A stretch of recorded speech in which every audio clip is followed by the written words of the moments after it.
Sudarlun, nelayan di Kabupaten Simelu masih menggunakan perahu tradisional untuk menangkap ikan di perairan Simelu.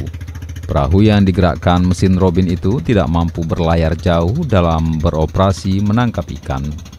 Meski sumber daya alam melimpah, namun sejak puluhan tahun, nelayan di Simelu hanya mengandalkan alat tangkap tersebut.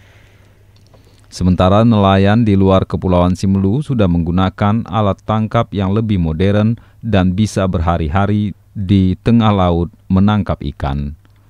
Amatan serambinews.com, nelayan tradisional Simelu paling lama bertahan di laut hanya 2-3 hari. Itu pun jika ketersediaan es masih cukup.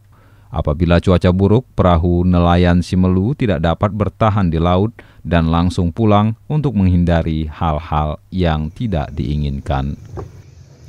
Dari Sinabang, Sari Mulyasno, Serambion TV.